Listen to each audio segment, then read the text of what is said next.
Hey y'all, Sam the Midwest Handyman. Today, we're going to try to save yet another one of my cacti. So this one, we're going to get in a little closer.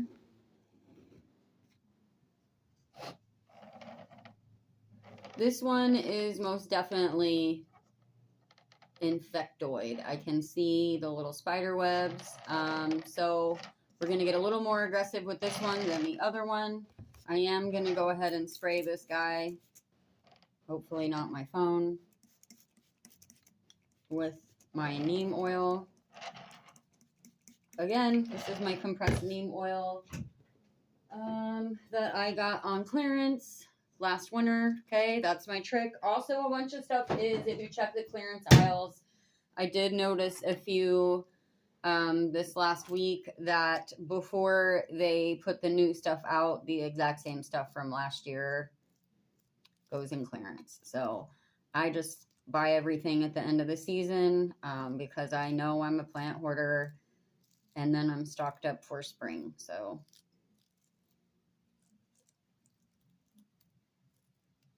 tongs, probably going to lose some spikes, but it is what it is. I can also see on this one, I have a bit of, is it called scale? So that is another, I know there's a piece on this side. You could probably see better. Those white, dried out looking spots. So that is actually another type of infestation. So I've also seen where you could take, then I would take my really strong, overly done sanitizer or a Q-tip with that isopropanol on it. And you could hit those spots with it to go ahead and kill whatever that, I'm sorry, I forget right now, mite or infestation is. It's not going to remove the spot. You can go through, now what, I don't know that I will attempt to do it on this one, but some of my bigger, fatter cactuses, this is not the best example because this one's smaller. But then I would take a butter knife and I would chip them off. But this one I just brought home on clearance last week, and I did notice that it does have some on it. So this one, I probably will attempt it for a video for you guys. I will risk it for the biscuit and risk poking myself. I've had a wider cactus that was that more, I don't know all the different kinds of cactuses, but it wasn't as spiky all over. So I was able to go in and chip those off. Again, it was just for aesthetics. I killed whatever it was with the Q-tip trick.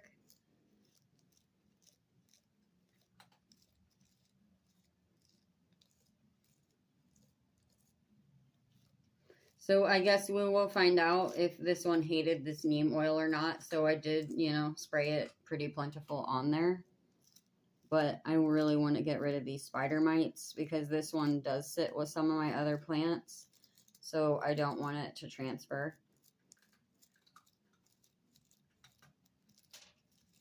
This one sits on my cactus cart. Once I pull off the ones that didn't survive winter, I will show you guys my beloved cactus cart. I just have some of the deady pots sitting there because I don't want to put them back out in my garage right now until we get a little bit warmer.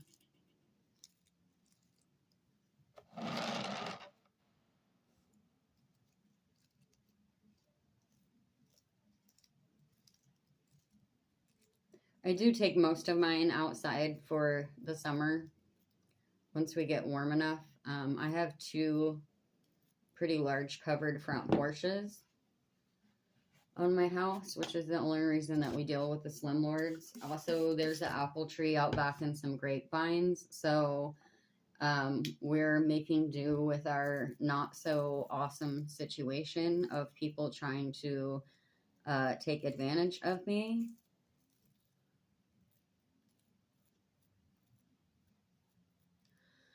If you've ever had a slumlord, please hit like and subscribe. It will help us eventually move out of this situation.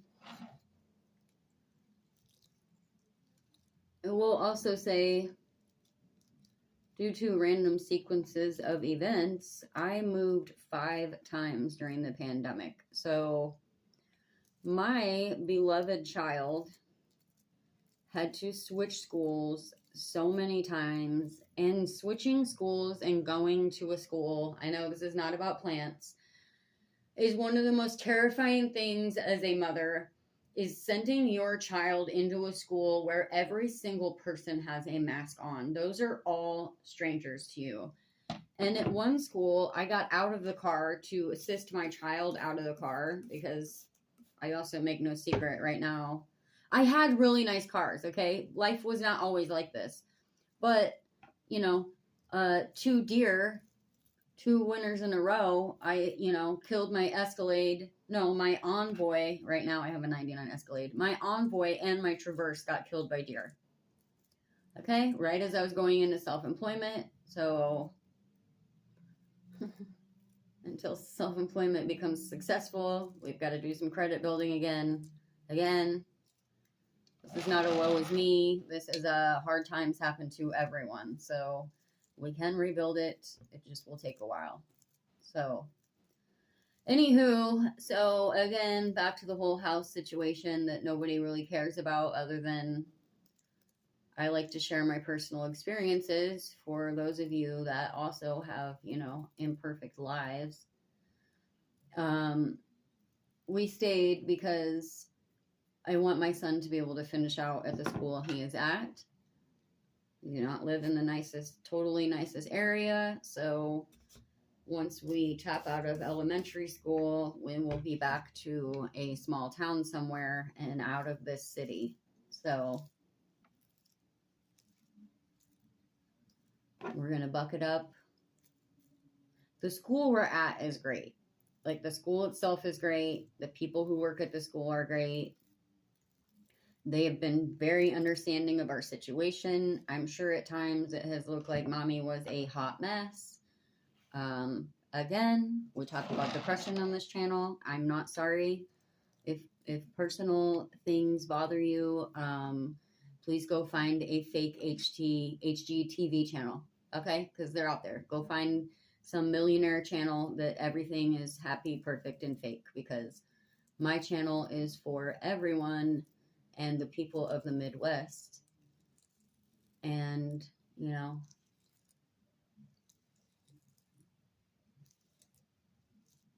people who like to get their hands dirty and build from the ground up. And no offense to you if you have, if you're well off, I'm sure you earned it. I'm not one of those people that goes, it must be nice. Oh, it must be nice.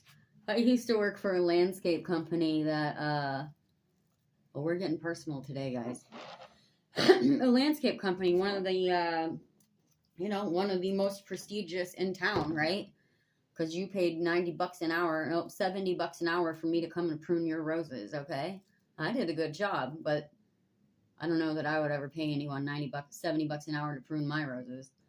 But anyways, these people were, they're wealthy, well-off people, And I had this one coworker, and he goes, it must be nice. Well, what?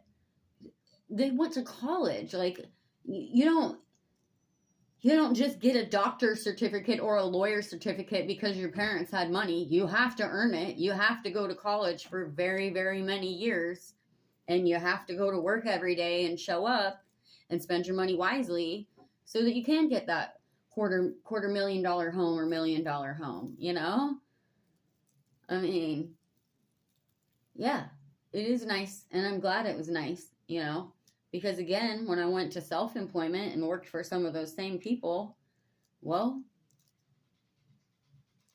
I charged a lot more money, not as much money as that guy charged for me working there, but I charged quite a bit of money.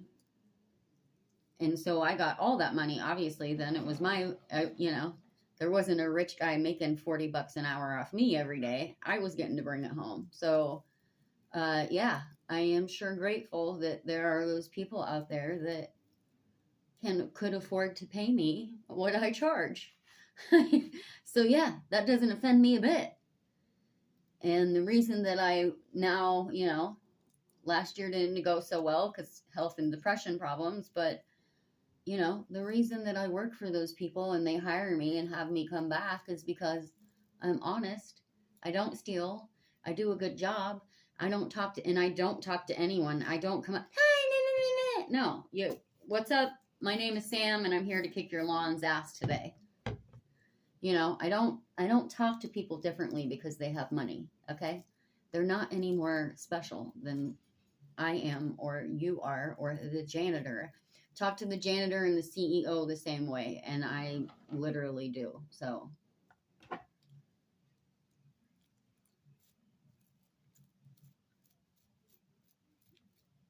and I have fired a client before for being negative and rude every day. I don't need that in my life. You can keep your money. There's 8 more nice old ladies waiting to take your time slot.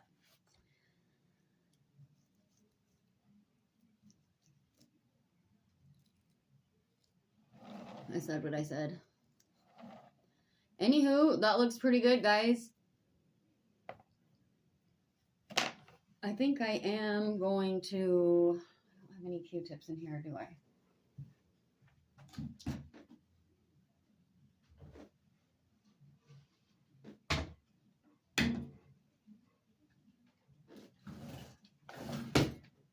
All right, hold on. We'll use the other toothbrush. I am going to go ahead and hit these couple spots of that scale with this alcohol spray. I don't want to get it all over the whole plant because, again, I think it will burn it. And no, this isn't optimal, but I'm sorry, I don't want to have to edit this video together, so. But normally I would just take a Q-tip. I would just take a Q-tip and I would get it soaking wet. I would get it soaking wet with that isopropanol and I would hit it on, back when we're going a little closer for you guys. That spot right there, just north of the toothbrush. And then right there again.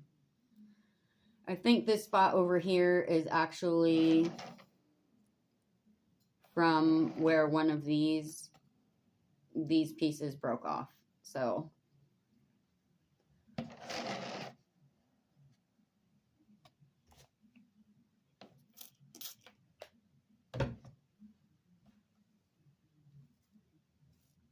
okay, I'm going to leave it at that, guys. I know you have enjoyed my rant today.